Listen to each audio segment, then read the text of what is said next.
मतलब पिता की जूठन की थाली को साफ मांजने के लिए, चमकाने के लिए महात्मा पीयूष जी ने हीरों को जलाकर राख बनाई है। ठीक किया?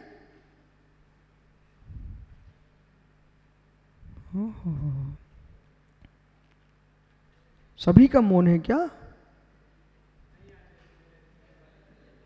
हो। रत्नों को झुलसा करके, हीरो को जला करके और राख बना रहे हैं जूठन की थाली को साफ करने के लिए।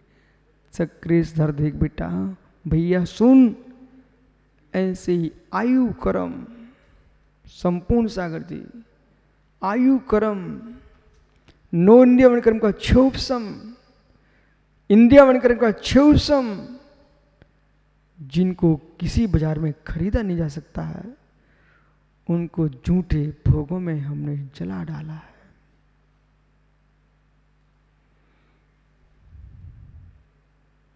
झूठी बातों में झुलसा डाला है, अर्थ के पीछे अनर्थ कर डाला है। स्वभावभूत प्रणमन कर लेना चाहिए था, विवाह में प्रणन कराया है। हे भाव,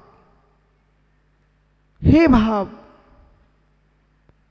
हाय हाय दुष्टकयम,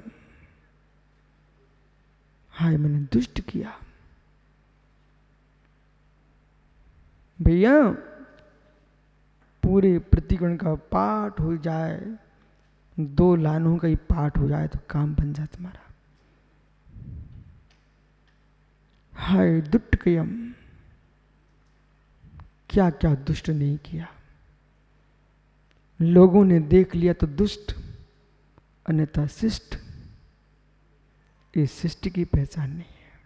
विष्णु सागर जी, लोगों ने देख लिया तो दुष्ट, अन्यथा शिष्ट की चिट तो लगी है। दुनिया से अपनी पूजा कराए रहे लोग, हम शिष्ट हैं, साधु हैं, महात्मा हैं। नौमी गाथा कहेगी नहीं, मति श्रुति ज्ञान का विवाह गुण व्यंजन पर्याय का भी प्रमाण अशुभ में, विभाव का प्रमाण घोर विभाव में, विभाव का प्रमाण घोर विभाव में। मत मुस्कुराओ, मत रोधन करो, ये भी अशुभ ही प्रमाण है। महापुरुष महासतियों को देखो,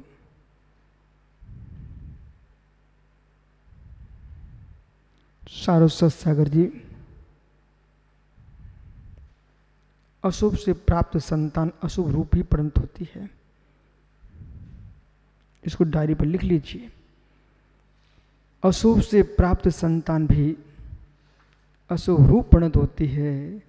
अशुभ से प्राप्त संतान साक्षागरी अशुभ रूप परिणत होती है।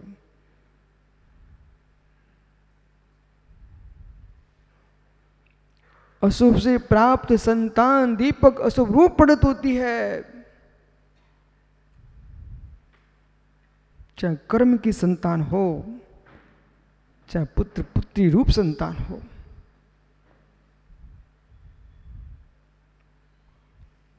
विषय की गंभीरता के अनुसार आप लोग गंभीर हो रहो।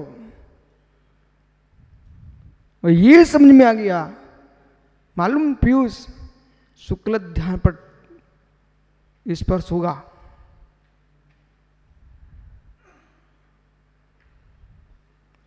तीन दिन से मैं नौमी गाथा पर विचार कर रहा हूं और ये मुझे विश्वास हो गया था, यदि इस गाथा में किसी को पकड़ा दूं वो सीधा अर्थ करके और रख देगा।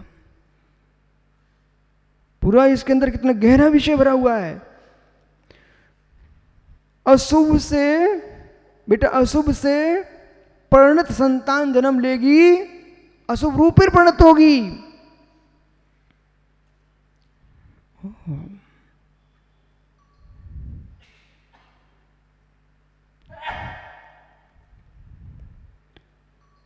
मित्र पर पुरुष से पुत्र प्राप्त किए। सुनना भाई, पर पुरुष से पुत्र प्राप्त किए, पुत्री प्राप्त की। पिता को छला बेटी ने, मां को छला बेटी ने, अपने शुद्ध पति को छला पत्नी ने। कौन कह सकता है संतान किसकी है? इसकी सच्चाई तो मां कहलाने वाली ही जान सकती है। जिसके साथ साथ फेरे पड़े हैं घर में, उसके पुत्र हैं पुत्रियां कि किसी दूसरे के फेरे के हैं।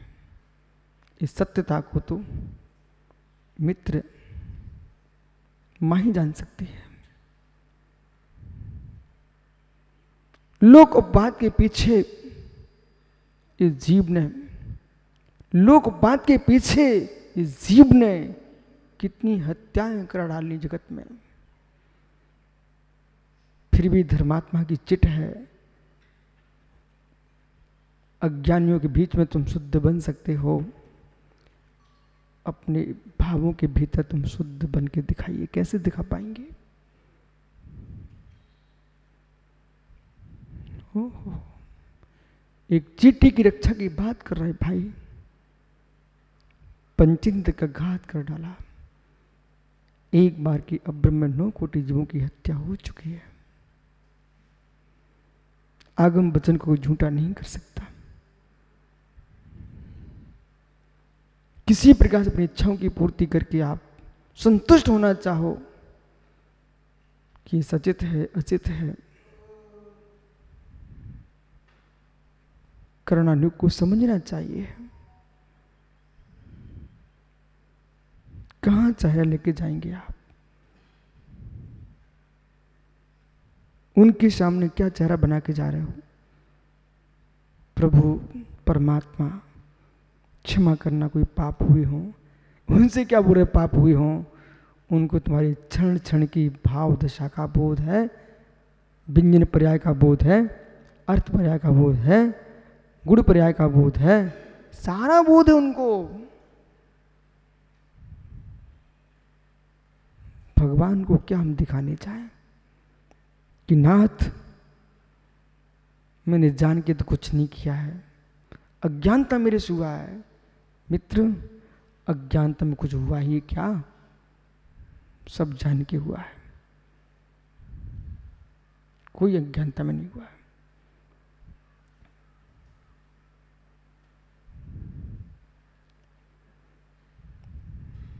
व्यंजन पर्याय, गुण व्यंजन पर्याय का अशोक प्रमाण कैसे कराया है? पर पुरुष से संतान पाक, पर पुरुष से गर्भ प्राप्त कर लिया। और मित्र राजघर छोड़ करके जंगलों में प्रवेश कर गए।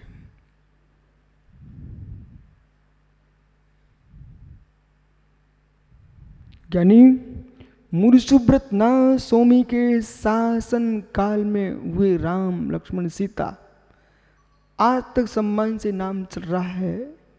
ए मित्र विवाह गुण व्यंजन पर्याय को अशुभ रूप विकृत नहीं होने दिया, माया रूप विकृत नहीं होने दिया, अब्रह्म रूप विकृत नहीं होने दिया, इसलिए उनका आज तक नाम चल रहा है। जानकी भी जंगल गई थी, लेकिन गर्भ पर पुरुष का नहीं था, राम का ही था। इस कारण से पानी नहीं अग्नि का पानी हुआ है। कौन जुटा पाएगा हिम्मत? रख दो प्रतिमान योग की पोटली बना करके, वे तो राग देश की कथाएं हैं। अरे अज्ञानियों, तुम्हारी दुर्बुद्धि है। प्रतिमान योग को रख दो पोटली बना करके। चक्रेश मित्र तू ही तो श्लोक सुनाएगा, बोल भाई। प्रतिमान योग मर्तख्यानम,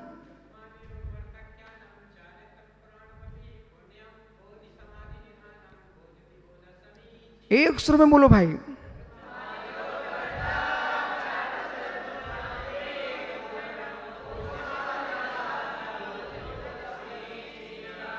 ये प्रथमन योग अर्थ का आख्यान करने वाला है, बोधि समाधि का खजाना है।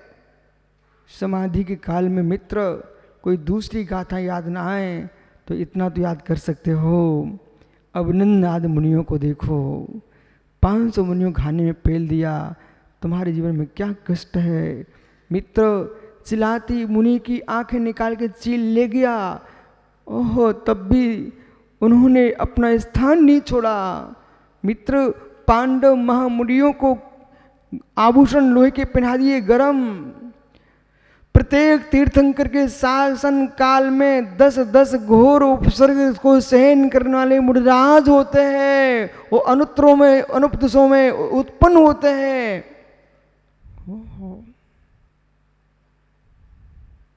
भैया कभी मत सोच बैठना इस बात को, किसने क्या कह दिया, किसने मुझे आहार नहीं दिया, इन विकल्पों से दूर हो जाओ। पंचम काल में वर्तमान में आज कह रहा हूं मन से, पंचम काल में वर्तमान में ज्ञानी विश्वास रखो, मुनियों की सबसे अधिक सेवा हो रही है।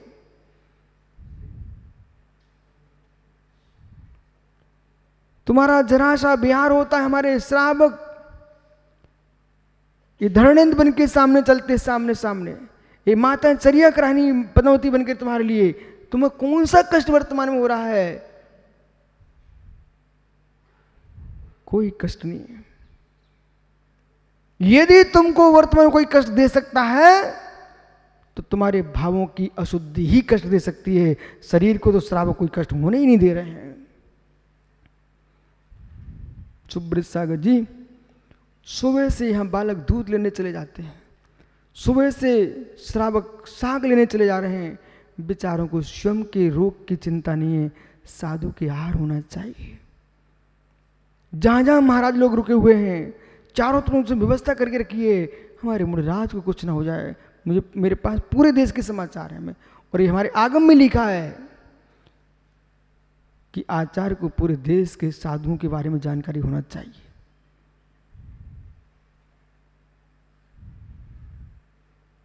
किनका स्वास्थ्य कैसा है, किनकी चर्या कैसे चल रही है, ये सब बोध होना चाहिए उनको। मित्र अब सोचिए, मैंने देखा है यदि साधु सिकड़ी का लेता तो श्रावक सिकड़ी का खिलाता है। आहार चंदोमा में करंतों को चंदोमा ही लगाता है, कुएं का पानी चलता तो कुएं का पानी ही देता है। अब बताओ विश्व श्रावक ने तुम्हारी क्या कमी छोड़ी? वो तुम्हारी पूरी चर्या द्रव्यचर्या तुम्हारी बराबर कराता आहार चर्या की, लेकिन अब आपको सोचना पड़ेगा कि हमारे चारित्र का चंदोबा कैसा लगा है। वो कोई कमी नहीं छोड़ रहा है। ओह ज्ञानी, परिणमन देखो परिणमन, परिणमन देखो परिणमन।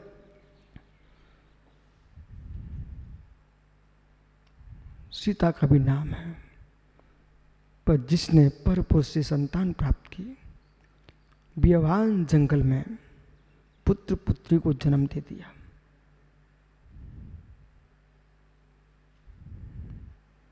जन्म के उपरांत सारी पीड़ा भूल गई, अब मेरे जीवन में सहारे होंगे।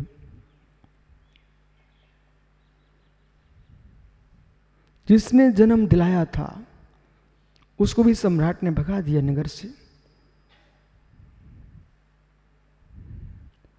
शरीर के रक्त को धोने के लिए पास के जलाशय में पहुंचे, अपनी साड़ी के 2 खंड करके और बालक को और बालिका को दोनों को उसमें बांध दिया।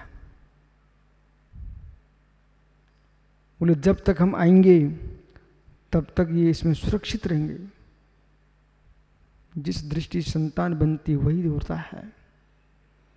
जब तक जलाशय में अपने शरीर की शुद्धि कर रही थी वो नारी, तब तक मित्र व्याघ्री आई, रक्त की सुगंध को सूंघते सूंघते, दुर्गंध को सूंघते सूंघते उसने देखा कि पोटली में कुछ है, और पोटली को उठा करके उसने दौड़ दिया। लेकर के एक की गांठ खुली, सो एक बालिका तो वहीं गिर गई।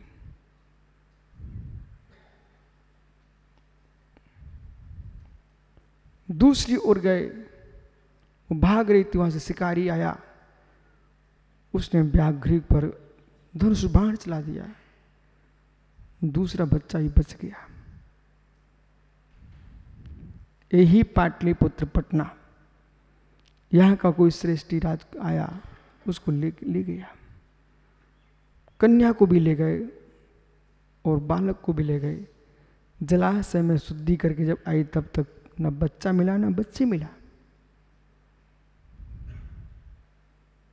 संसार की दशा को देखो मित्र, कहां सो रहे सब, रुदन करते करते। मां भी घूमते घामते कहां पहुंची भाई, पाटलिपुत्र।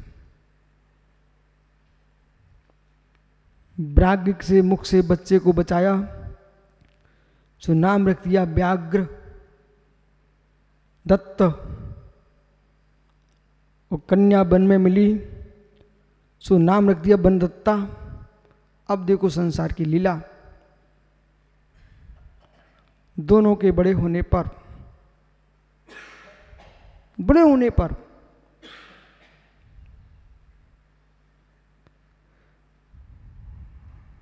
एक दूसरे को देख लिया। जैसे संतान जन्मी थी, संतान के परिणाम देखो। रिश्ते में सगे बहन भाई हैं और दोनों शादी करने की राग में हैं। और सुब्रत सागरी जो मां थी, जिसके यहां बेटा पल रहा था, उसे की यहां दासी का काम कर रही है। जबकि उसने पुत्र पुत्री दोनों के चिन्ह अंकित करके स्वर्ण मुद्रा डाल दिया था,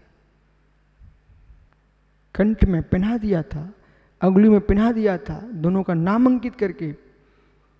फिर भी देखो संसार की लीला, वो दृश्य कैसा, वो दिन कैसा था, जिस दिन जिसने दोनों को जन्म दिया था, जिस पुरुष से